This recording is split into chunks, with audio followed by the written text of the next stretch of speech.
करें please sir. नमस्कार। कार्यक्रम में उपस्थित देश के गृह मंत्री श्री अमित भाई शाह, अंडमान निकोबार के उपराज्यपाल, चीफ ऑफ डिफेंस स्टाफ, हमारी तीनों सेनाओं के अध्यक्ष, महानिदेशक भारतीय तटरक्षक, कमांडर इन चीफ अंडमान एवं निकोबार कमान, समस्त अधिकारीगण,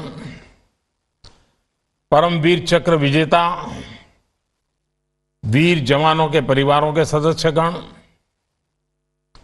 अन्य महानुभाव, देवी और सज्जनों, आज नेताजी सुभाष की जन्म जयंती है। देश पराक्रम दिवस के रूप में इस प्रेरणा दिवस को मनाता है। सभी देशवासियों को पराक्रम दिवस की अनेक अनेक शुभकामनाएं। आज पराक्रम दिवस पर अंडमान निकोबार द्वीप समूह में नई सुबह की रश्मियां एक नया इतिहास लिख रही है। और जब इतिहास बनता है तो आने वाली सदियां उसका स्मरण भी करती हैं, आकलन भी करती हैं, मूल्यांकन भी करती हैं और अविरत प्रेरणा पाती रहती हैं। आज अंडमान निकोबार के 21 द्वीपों का नामकरण हुआ है। इन 21 द्वीपों को अब परमवीर चक्र विजेताओं के नाम से जाना जाएगा। जिस द्वीप पर नेताजी सुभाष चंद्र बोस रहे थे, वहां उनके जीवन और योगदानों को समर्पित एक प्रेरणा स्थली, एक स्मारक का भी आज शिलान्यास हुआ है।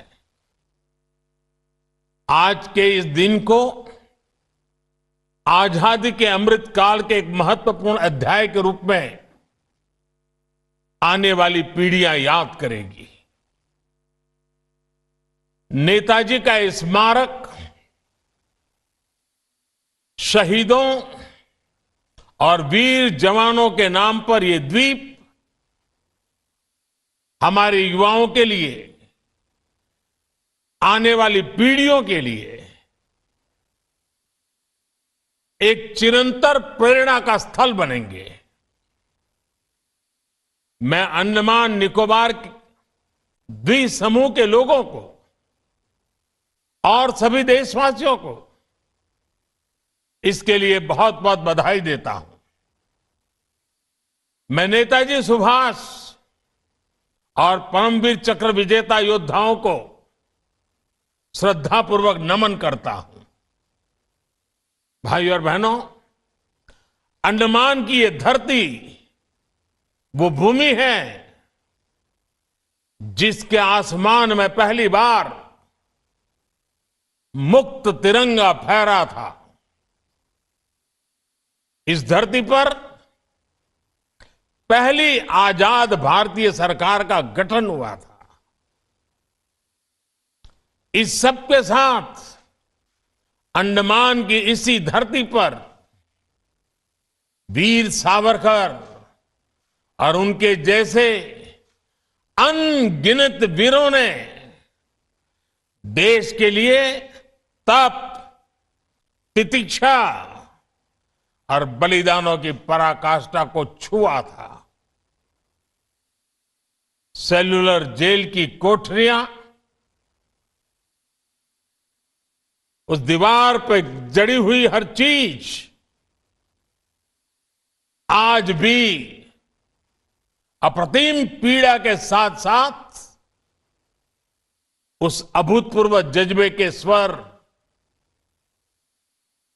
वहां पहुंचने वाले हर किसी के कान में पड़ते हैं, सुनाई पड़ते हैं। लेकिन दुर्भाग्य से स्वतंत्रता संग्राम की उन स्मृतियों की जगह अंडमान की पहचान को गुलामी की निशानियों से जोड़कर रखा गया था। हमारे आइलैंड्स के नामों तक में गुलामी की छाप थी, पहचान थी। मेरा सौभाग्य है कि 4-5 साल पहले जब मैं पोर्ट ब्लेयर गया था तो वहां मुझे 3 मुख्य आइलैंड्स को भारतीय नाम देने का अवसर मिला था। आज रॉस आइलैंड नेताजी सुभाष चंद्र बोस द्वीप बन चुका है। हैवलॉक और नील आइलैंड स्वराज और शहीद आइलैंड्स बन चुके हैं। और इसमें भी दिलचस्प ये कि स्वराज और शहीद नाम तो खुद नेताजी का दिया हुआ था। इस नाम को भी आजादी के बाद महत्व नहीं दिया गया था। जब आजाद हिंद फौज की सरकार के 75 वर्ष पूरे हुए तो हमारी सरकार ने इन नामों को फिर से स्थापित किया था। साथियों, आज 21वीं सदी का ये समय देख रहा है कि कैसे जिन नेताजी सुभाष को आजादी के बाद भुला देने का प्रयास हुआ, आज देश उन्हीं नेताजी को पल पल याद कर रहा है। अंडमान में जिस जगह नेताजी ने सबसे पहले तिरंगा फहराया था, वहां आज गगनचुंबी तिरंगा आजाद हिंद फौज के पराक्रम का गुणगान कर रहा है। पूरे देश में और देश के कोने कोने से जब लोग यहां आते हैं तो समंदर किनारे लहराते तिरंगों को देखकर उनके दिलों में देशभक्ति का रोमांच भर जाता है। अब अंडमान में उनकी याद में जो म्यूजियम और स्मारक बनने जा रहा है, वो अंडमान की यात्रा को और भी स्मरणीय बनाएगा। 2019 में नेताजी से जुड़े ऐसे ही एक म्यूजियम का लोकार्पण दिल्ली के लाल किले में भी हुआ था। आज लाल किला जाने वाले लोगों के लिए वो म्यूजियम एक प्रकार से हर पीढ़ी के लिए प्रेरणा स्थली की तरह है। इसी तरह बंगाल में उनकी 125वीं जयंती पर विशेष आयोजन हुए थे। देश ने इस दिन को पूरे धूमधाम से सेलिब्रेट किया था। उनके जन्म दिवस को पराक्रम दिवस के रूप में घोषित किया गया। यानी बंगाल से लेकर दिल्ली और अंडमान तक देश का ऐसा कोई हिस्सा नहीं है जो नेताजी को नमन न कर रहा हो, उनकी विरासत को संजो न रहा हो। साथियों, बीते 8-9 वर्षों में नेताजी सुभाष चंद्र बोस के जुड़े ऐसे कितने ही काम देश में हुए हैं जिन्हें आजादी के तुरंत बाद से हो जाना चाहिए था, लेकिन उस समय नहीं हुआ। देश के एक हिस्से पर आजाद भारत की पहली सरकार 1943 में बनी थी। इस समय को अब देश ज्यादा गौरव के साथ स्वीकार कर रहा है। जब आजाद हिंद सरकार के गठन के 75 वर्ष पूरे हुए, तब लाल किले पर देश ने झंडा फहराकर नेताजी को नमन किया था। दशकों से नेताजी के जीवन से जुड़ी फाइलों को सार्वजनिक करने की मांग हो रही थी।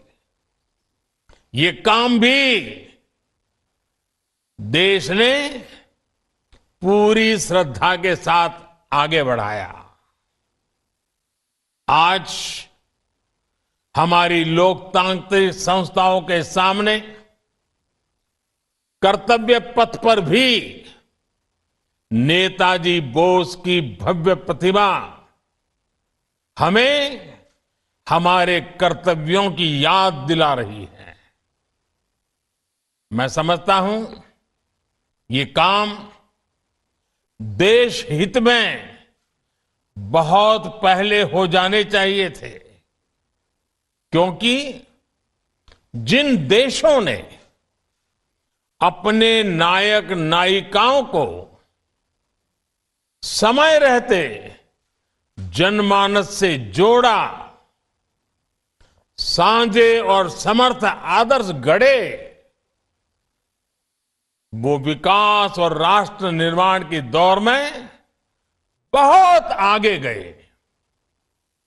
इसलिए यही काम आजादी के अमृत काल में भारत कर रहा है, जी जान से कर रहा है। साथियों, जिन 21 द्वीपों को आज नया नाम मिला है, उनके इस नामकरण में भी गंभीर संदेश छिपे हैं। ये संदेश है एक भारत श्रेष्ठ भारत की भावना। ये संदेश है देश के लिए दिए गए बलिदान की अमरता का संदेश। वयम अमृतस्य पुत्राः। और ये संदेश है भारतीय सेना के अद्वितीय शौर्य और पराक्रम का संदेश। जिन 21 परमवीर चक्र विजेताओं के नाम पर इन द्वीपों को जब जाना जाएगा, उन्होंने मातृभूमि के कण कण को अपना सब कुछ माना था। उन्होंने भारत मां की रक्षा के लिए अपना सर्वस्व न्यौछावर कर दिया था। वे भारतीय सेना के हैं, वे वीर सिपाही देश के अलग अलग राज्यों से थे, अलग अलग भाषा, बोली और जीवन शैली के थे, लेकिन मां भारती की सेवा और मातृभूमि के लिए अटूट भक्ति उन्हें एक करती थी, जोड़ती थी, एक बनाती थी। एक लक्ष्य, एक राह, एक ही मकसद और पूर्ण समर्पण। साथियों, जैसे समंदर अलग अलग द्वीपों को जोड़ता है, वैसे ही एक भारत श्रेष्ठ भारत का भाव भारत मां की हर संतान को एक कर देती है।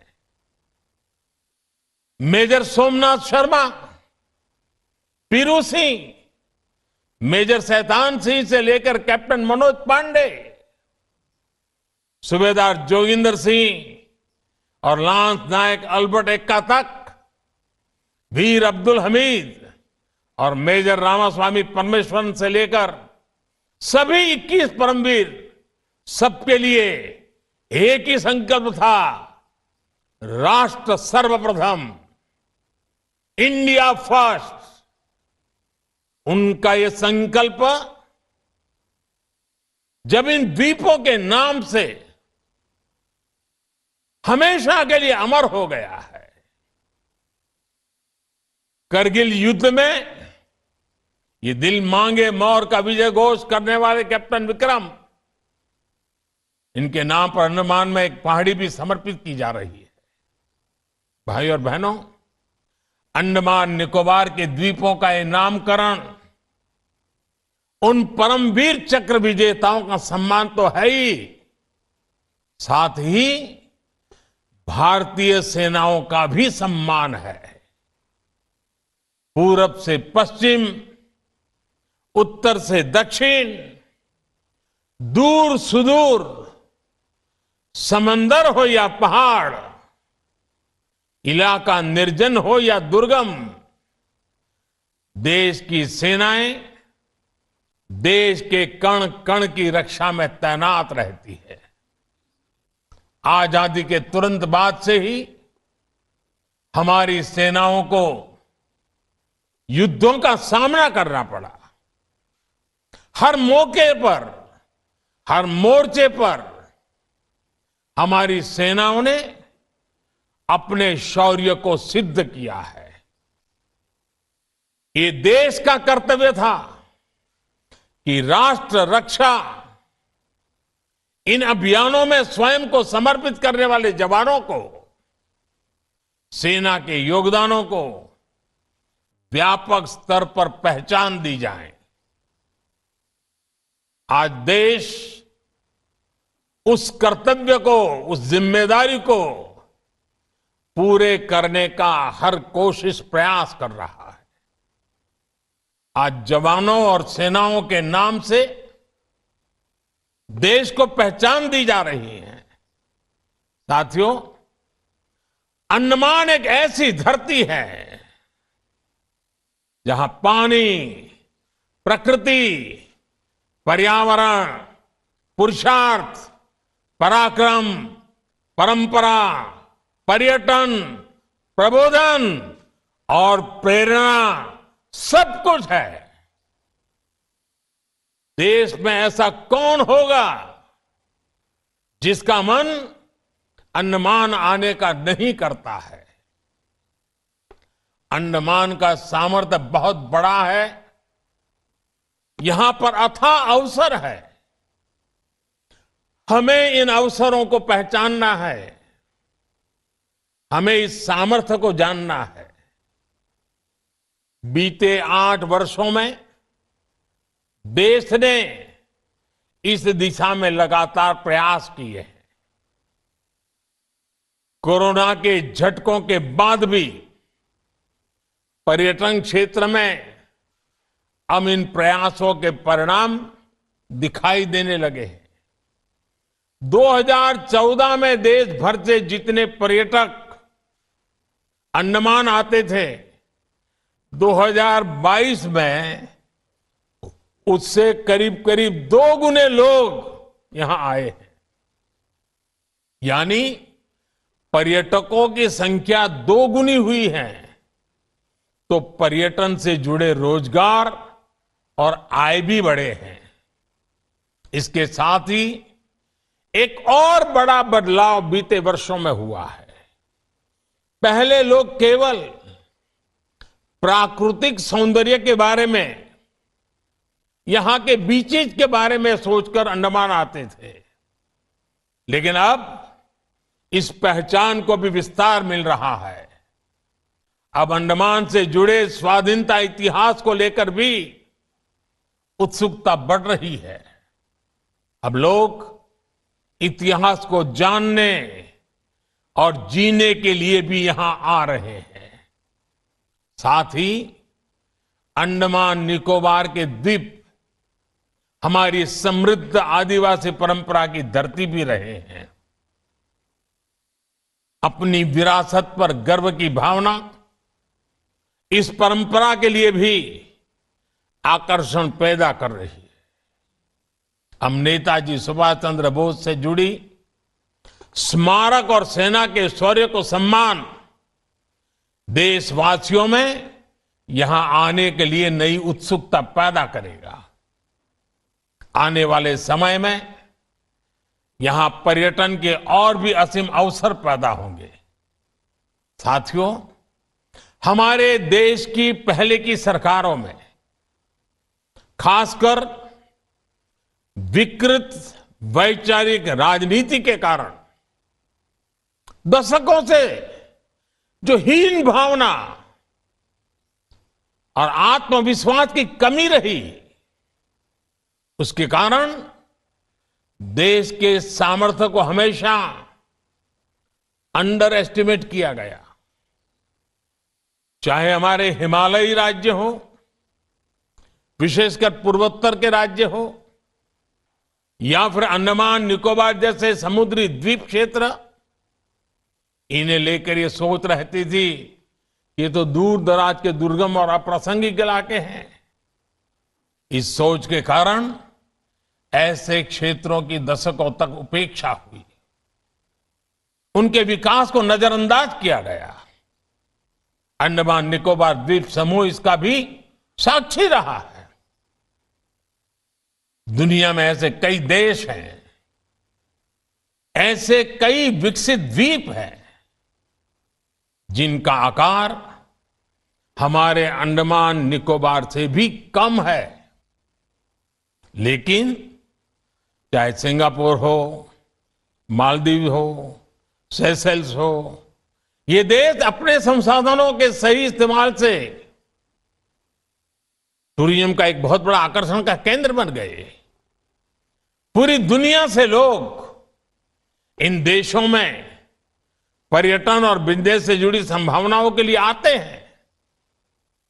ऐसी ही सामर्थ्य भारत के द्वीपों के पास भी है।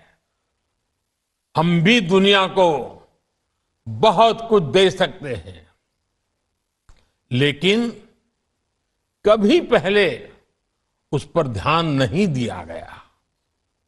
हालात तो ये थे कि हमारे यहां कितने द्वीप हैं, कितने टापू हैं, हिसाब किताब तक नहीं रखा गया था। आज देश इस ओर आगे बढ़ रहा है। अब देश में प्राकृतिक संतुलन और आधुनिक संसाधनों को एक साथ आगे बढ़ाया जा रहा है। हमने सबमरीन ऑप्टिकल फाइबर के जरिए अंडमान को तेज इंटरनेट से जोड़ने का काम शुरू किया। अब अंडमान में भी बाकी देश की तरह ही तेज इंटरनेट पहुंचने लगा है। डिजिटल पेमेंट और दूसरी डिजिटल सेवाओं का भी यहां तेजी से विस्तार हो रहा है। इसका भी बड़ा लाभ अंडमान आने जाने वाले टूरिस्टों को हो रहा है। साथियों, अतीत में अंडमान निकोबार ने आजादी की लड़ाई को नई दिशा दी थी। उसी तरह भविष्य में ये क्षेत्र देश के विकास को भी नई गति देगा। मुझे विश्वास है हम एक ऐसे भारत का निर्माण करेंगे जो सक्षम होगा, समर्थ होगा और आधुनिक विकास की बुलंदियों को छुएगा। इसी कामना के साथ एक बार फिर नेताजी सुभाष और हमारे सभी वीर जवानों के चरणों में नमन करता हूं। आप सबको पराक्रम दिवस की बहुत बहुत शुभकामनाएं। बहुत बहुत धन्यवाद।